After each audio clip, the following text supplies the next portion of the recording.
ये शो हो रही है स्क्रीन। जी जी, शो हो रही है। अस्सलाम वालेकुम। Welcome to Hafiz Alpar series. आज का जो हमारा सेशन है, ये फर्स्ट सीरीज है हमारी, जिसमें डॉक्टर मोहसिन है, physiotherapist from Rashid Latif medical college, जो कि अभी अभी रिसेंटली ग्रेजुएट हुए हैं। इसमें सबसे पहले तो हम उनको कॉन्ग्रेचुलेट कहते हैं। और इसमें जो इम्पोर्टेंट चीज़ है वो ये है कि डॉक्टर मोहसिन नासिर ने फर्स्ट ईयर में भी पोजीशन हासिल की यूनिवर्सिटी ऑफ हेल्थ साइंसेज, जो कि एक यूनिवर्सिटी है, गवर्नमेंट सेक्टर यूनिवर्सिटी है। उसमें भी पोजीशन हासिल की। उसके बाद इसने सेकंड ईयर में भी पोजीशन ली। उसके बाद इसने थर्ड ईयर में भी पोजीशन ली, फोर्थ ईयर में भी ली और आखिरी साल में भी ली। और इसकी टोटल 5 पोजीशंस हैं और 14 इसकी डिस्टिंक्शंस हैं थ्रू आउट इसकी डिग्री। तो बहुत सारे बच्चों ने रिक्वेस्ट की थी कि हमारा इंटरेक्शन करवा दें डॉक्टर मोहसिन के साथ। तो फिर मैंने इनसे रिक्वेस्ट की तो इन्होंने एक्सेप्ट किया हमारी रिक्वेस्ट। तो आज का जो सेशन है, इसमें हम 3 पार्ट है। इसमें सबसे पहले जो मोहसिन है वो हमें बताएगा कि उसने ये जर्नी कैसे तो स्टार्ट की और कैसे इसने सारी पोजीशंस ली। उसके बाद स्टूडेंट्स के लिए क्या गाइड करेगा वो है। और आखिरी जो पार्ट होगा, उसमें जो पार्टिसिपेंट्स हैं उनकी तरफ से जो क्वेश्चन होंगे वो हम लेंगे और उसका आंसर करेंगे डॉक्टर मोहसिन। तो अभी आपका टाइम वेस्ट किए बगैर मैं डॉक्टर मोहसिन से कहूँगा कि वो आएँ और अपना स्टार्ट करें, अपनी जर्नी के बारे में बताएं कि आपने किस तरह first year to final year ये पोजीशन हासिल की, आपकी रूटीन क्या थी और कैसे सारी चीज़ें आप मैनेज करते हैं। Over to you Mohsin. Thank you Hafiz भाई। और सबसे पहले कंग्रेचुलेट करने के लिए और यहाँ पे मुझे इनवाइट करने के लिए। एक बहुत अच्छा प्लेटफॉर्म आप पहले भी चलाते रहे और ये फर्स्ट टाइम यूज़ करवाया। And welcome friends. Introduction start करूँगा जैसे हाफिज भाई ने मेरा इंट्रोडक्शन कि मैं मोहसिन नासिर हूँ और मैं अभी फ्रेश ग्रेजुएट हुआ हूँ Rashid Latif medical and dental college से। पिछले 5 साल से मैं consecutive university of health sciences में पोजीशन होल्डर और डिस्टिंक्शन होल्डर रहा हूँ। मेरी 5 पोजीशंस हैं और हैं में। और खुशी की बात मेरे लिए सेटिस्फाइंग जो बात है वो ये है कि फिजियोथेरेपी के उसके बाद अगर मैं अपनी एक्स्ट्रा करिकुलर पिछले 5 साल से Rashid Latif medical and dental college में स्क्रिप्ट राइटर के तौर पे भी काम करता रहा हूँ। ड्रामेटिक्स में होता था ये मेरी एक्स्ट्रा करिकुलर एक्टिविटी है।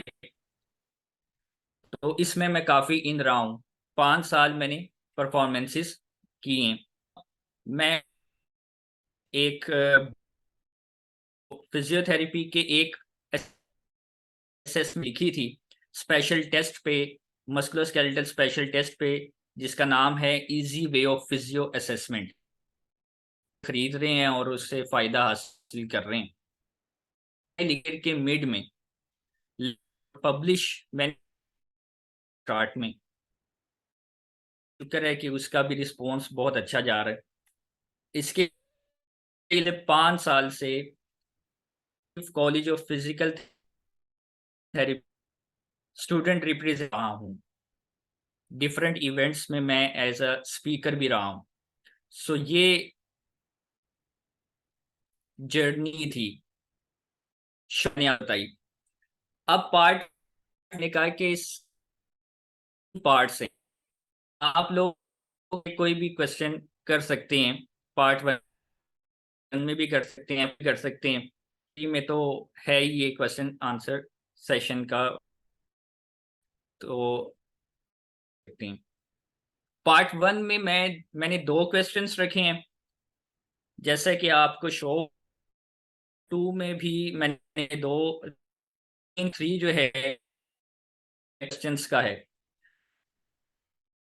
अच्छा, दो क्वेश्चंस हैं, से ज्यादा मेरे वो क्वेश्चन जो यहाँ पे एज अ पार्टिसिपेंट हैं, मैं उनको बताऊंगा। ये 4 स्टेप्स हैं जो मैंने फॉलो किए थे अपनी 5 साल की ये जर्नी में, प्रोफेशनल स्टडी की इस जर्नी में।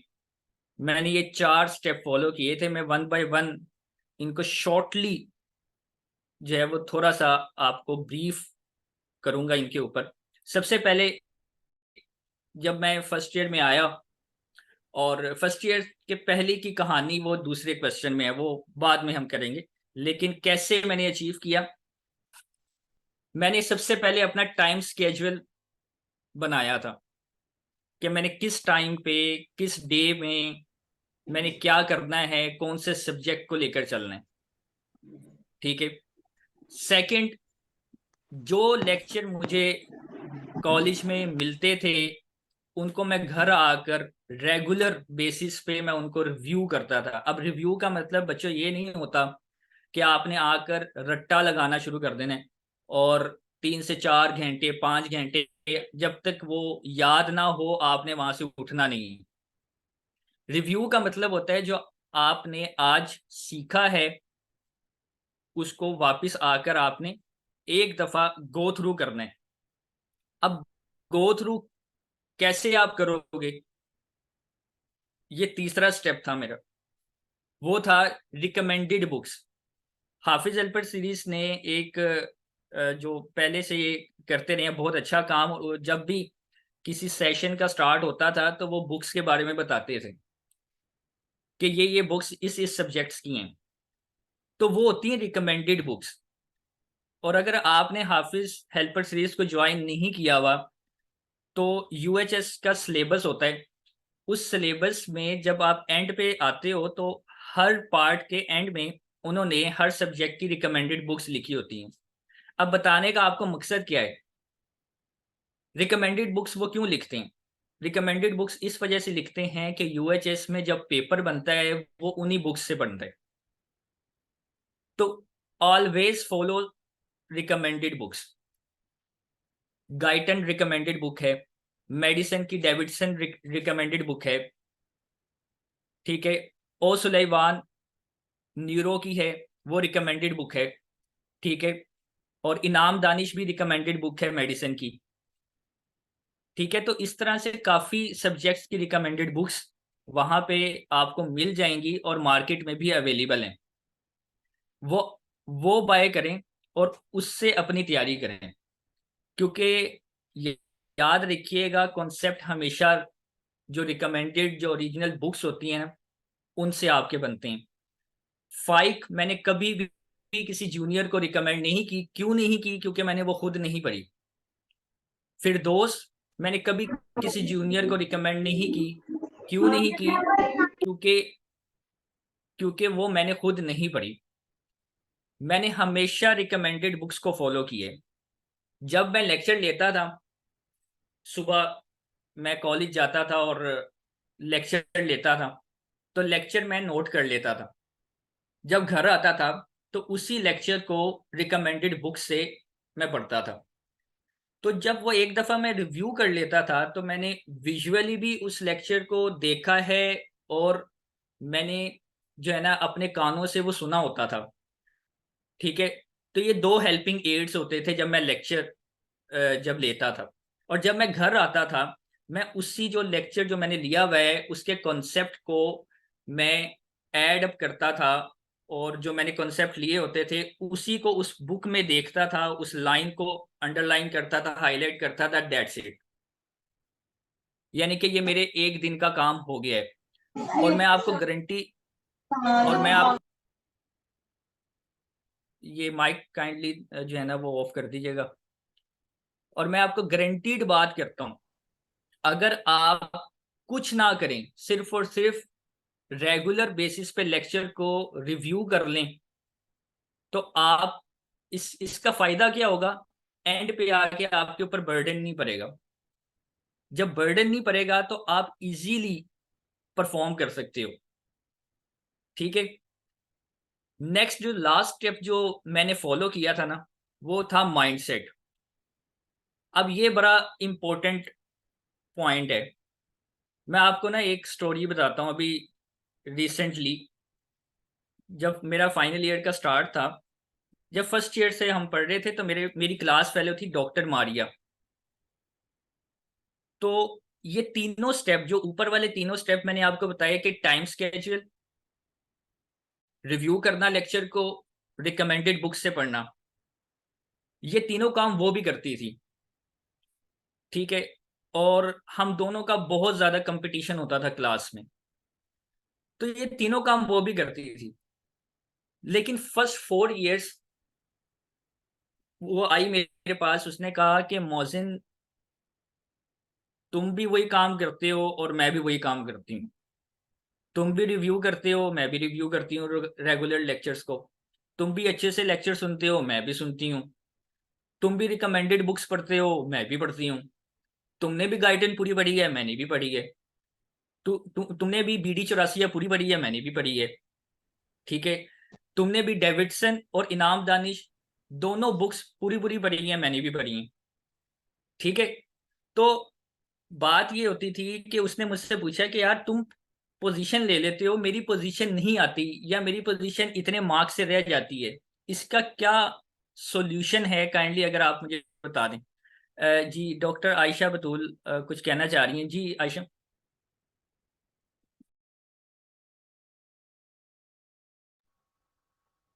डॉक्टर मोहसिन, अभी आप स्टार्ट करें, आपका एक कंप्लीट अच्छा अच्छा, सेशन हो जाएगा, चलें उसके ठीक, बाद फिर हम स्टार्ट करते हैं। वैसे चलें बीच ठीक है। में वो डिस्टरबेंस हो जाती है। Okay okay okay okay. अच्छा, मैं बात ये कर रहा था कि उन्होंने मुझे कहा कि आप पोजीशन ले लेते हो, मेरी पोजीशन रह जाती है। मैं डिस्टिंक्शंस ले लेती हूँ लेकिन पोजीशन मेरी UHS में नहीं आती। तो ये फाइनल ईयर के स्टार्ट में उन्होंने मुझसे बात की थी। मैंने उनको ये कहा, मैंने कहा कि पहले 4 साल तुम्हारा माइंडसेट था कि तुमने सिर्फ और सिर्फ डिस्टिंक्शन लेनी है। पहले 4 साल तुम्हारा माइंडसेट पोजीशन का था ही नहीं, तो तुम्हारी पोजीशन नहीं आई। अब मैं तुम्हें रिकमेंड ये करता हूं कि फाइनल ईयर का स्टार्ट है, अपना माइंडसेट पूरा साल इसी पे रखना कि तुमने पोजीशन लेनी है। तो मैंने उसको कहा कि जब तुम अपना माइंडसेट पोजीशन वाला बना लोगी, रेगुलर उठोगी, और तुम कहोगी कि मैंने पोजीशन के लिए एफर्ट करनी है, मैंने UHS में टॉप करना है, मैंने UHS में पोजीशन लेनी है, तब तुम्हारी पोजीशन आ जाएगी। तो आप यकीन करें, अभी फाइनल ईयर का रिजल्ट आप खोल के देख सकते हैं। माशाल्लाह से मुझे बहुत ज़्यादा खुशी होती है कि उसकी थर्ड पोजीशन UHS में आ गई।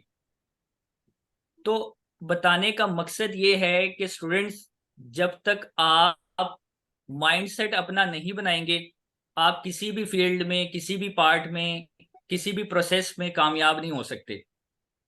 ठीक है। अब यहाँ पे 4 स्टेप मैंने आपको बताए हैं। इसमें से पहले 3 अगर आप फॉलो करें और चौथा फॉलो ही ना करें, तब भी आप अपने गोल को नहीं पहुंच सकते।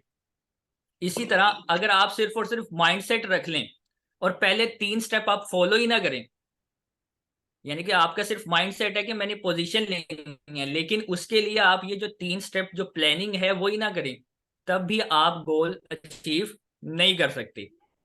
ठीक है।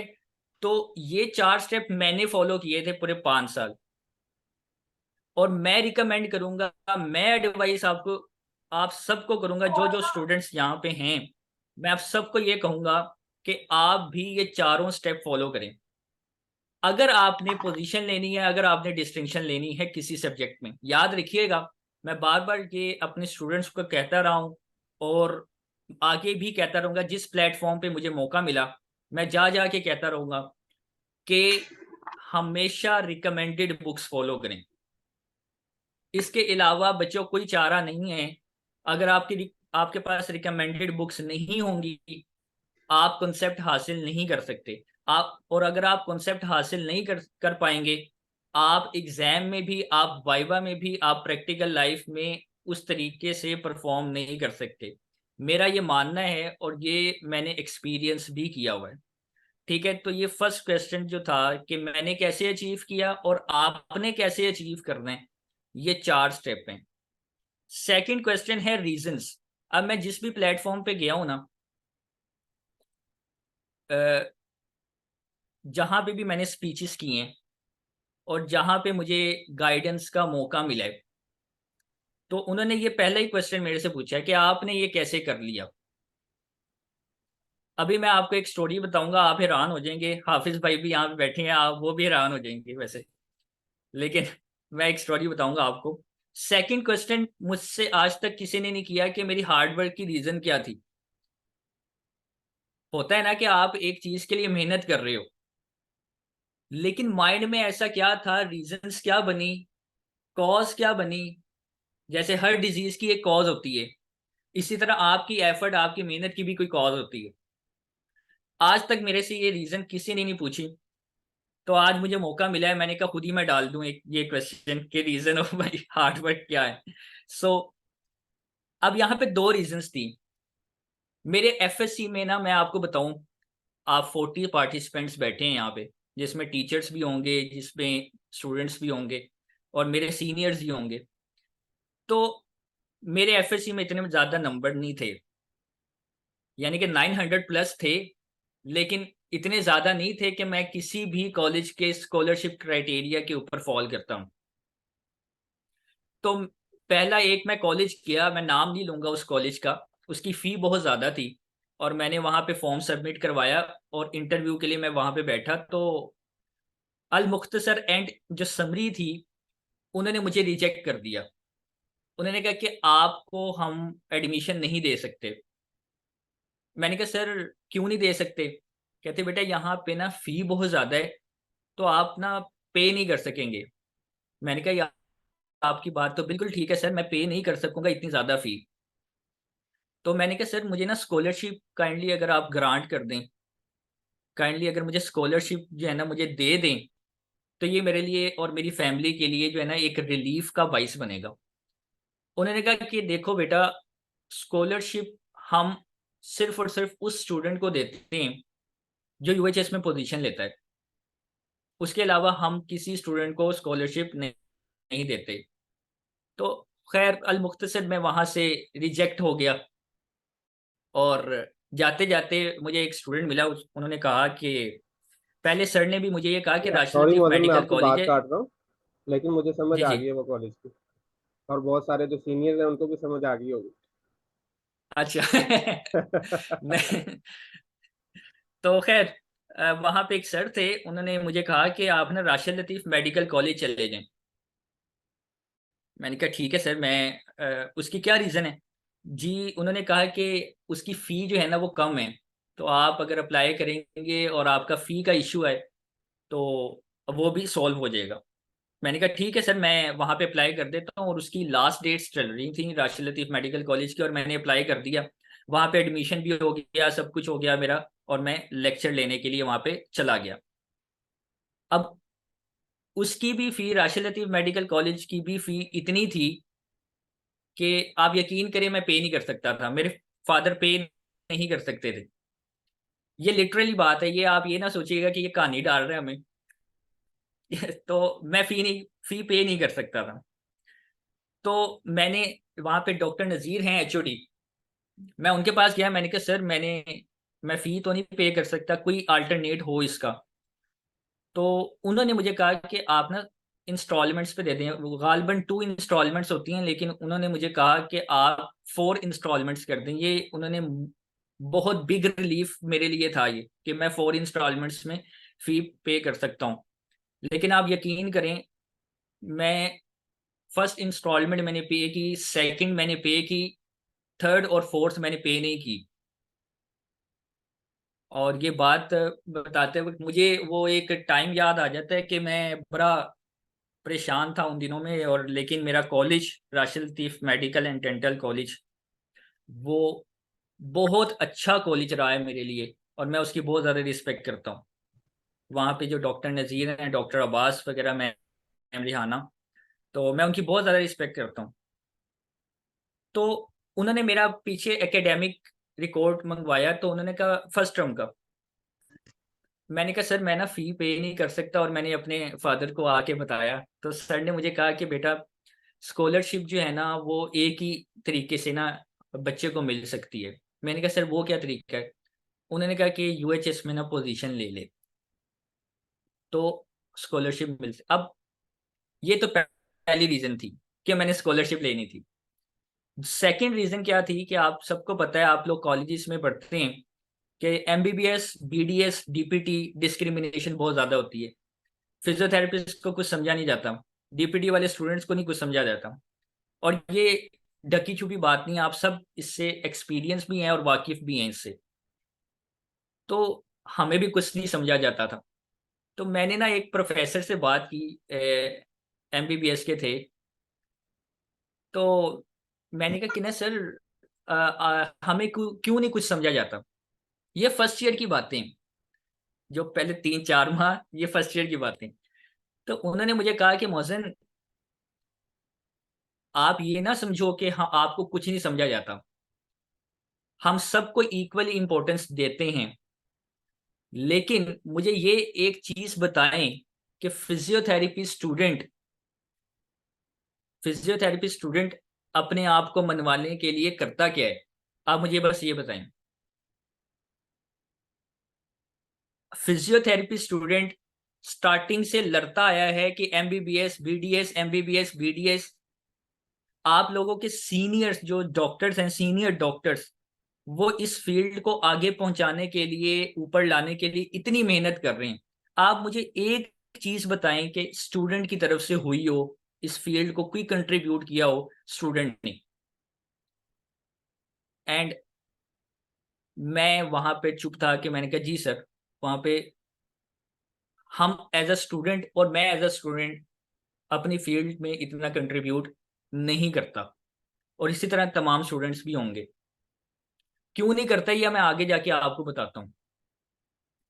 तब मेरा माइंड बना कि मैं वाकई ही अपने डिपार्टमेंट के लिए अगर मैं कुछ कर सकता हूँ एज अ स्टूडेंट, तो वो यही है कि मैं यूएचएस में पोजीशन लेंगे लेकर अपने डिपार्टमेंट का, अपने कॉलेज का नाम आगे लेकर आ सकता हूँ। इसके अलावा मैं हजार बातें कर लूँ, इसके अलावा मैं हजार जो है ना वो लड़ाइयाँ कर लूँ, या जूनियर्स को भड़काऊं कि एमबीबीएस ये, बीडीएस ये। देखें, हर फील्ड का एक अपना लेवल होता है। डीपीटी का आपको लेवल बनाना पड़ेगा। कॉलेज लेवल पे, एज अ स्टूडेंट लेवल पे आपने कुछ करना है तो डीपीटी बननी है।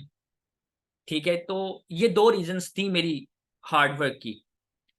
तो अल्हम्दुलिल्लाह मैं यहाँ पे लगा रहा। और आज मुझे बड़ी खुशी होती है, मैं बड़ा सेटिस्फाइंग फील करता हूँ कि ना ही सिर्फ मैं, मेरे जो सीनियर्स थे, इफ्रा, डॉक्टर इफ्रा हैं और डॉक्टर मायरा परवेज हैं, हाफिज भाई उनको जानते होंगे। ना सिर्फ मैंने, उन्होंने काफ़ी मेहनत की। और आज Rashid Latif college of physical therapy and Rashid Latif medical college top 5 medical colleges में आता है। तो ये मेरे लिए बड़ी खुशाइन बात है। तो ये दोनों रीजंस मैंने रख के अपने जहन में मैं मेहनत करता था। और मेन रीजन तो थी कि स्कॉलरशिप मैंने लेनी थी। और आप यकीन करें, जो थर्ड एंड फोर्थ इंस्टॉलमेंट की है ना, ये अंदर की बात मैं आपको बता रहा हूँ, ये सिर्फ और सिर्फ मुझे पता है और मेरे डिपार्टमेंट को पता है, किसी स्टूडेंट को भी नहीं पता कि थर्ड और फोर्थ इंस्टॉलमेंट जो फर्स्ट ईयर में मैंने नहीं दी, वो भी उन्होंने माफ कर दी थी। तो पूरे 5 साल में 100% स्कॉलरशिप पे पढ़ा हूँ। सो ये लेक्चर रिकॉर्ड ये हो रहा है, ऐसे दोबारा ना ले लें आपसे फीस। ये कॉलेज वाले छोड़ते नहीं होते। बस ये वाला क्लिप काट दीजिएगा फिर। ये वाला करते हैं। ठीक है, तो ये दो रीजंस थी, ये पार्ट 1 की। ठीक है, कि मैंने मेहनत कैसे की और मैंने मेहनत क्यों की। और मैं एक चीज आपको ना, ये पार्ट 1 के इख्तिताम में मैं आपको बता दूं, मैं माइंडसेट की मैंने बात की। तो जब मैं सुबह उठता था, तो मेरे माइंड में ये दो रीजंस तो होती थी। लेकिन जब मैं सुबह उठता था ना, तो मेरे माइंड में ये होता था कि मैं जा रहा हूँ यूएचएस की पोजीशन की तैयारी करने। मेरे माइंड में कभी भी ये नहीं आया कि मैं जा रहा हूँ जी सिर्फ लेक्चर लेने, मैं जा रहा हूँ एक टेस्ट की प्रिपरेशन करने,